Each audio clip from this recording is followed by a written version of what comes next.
ও গুলগুলি, কি করছো তুমি? নিজে হাতে নিয়ে ভিক্ষু খাচ্ছ? কে দিল ভিক্ষু? ওটা তো দিদা আমাকে দিতে দিল, তুমি কেন খেয়ে নিচ্ছ? বাবা, তুমি কি স্মার্ট গার্ল হয়ে গেছো, নিজে হাতে নিয়ে ভিক্ষু খেতে পারছো। বাবা, দিয়ে দাও দিয়ে দাও, অনেকটা খেয়েছো, আর খেতে হবে না, দিয়ে দাও। দেবে না আমায়? বাবা, ভেরি গুড ভেরি গুড, নিজে হাতে খেতে শিখে গেছো, এই তো। বাবা, আর কোনো চিন্তাই রইলো না মার, বাহ। ভালোই হলো, মাম্মা আমার আর বাবার আর কারুর কোনো চিন্তা নেই।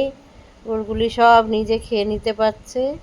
ভালোই হয়েছে, দিদা দাদু কারুর আর কোনো টেনশন নেই, ঠাম্মি মাম্মা কাউকে আর খাইয়ে দিতে হবে না। গুলগুলি এবার থেকে নিজে নিজেই খেয়ে নেবে, চেয়ার টেবিলে বসবে আর খাবে, তাই তো?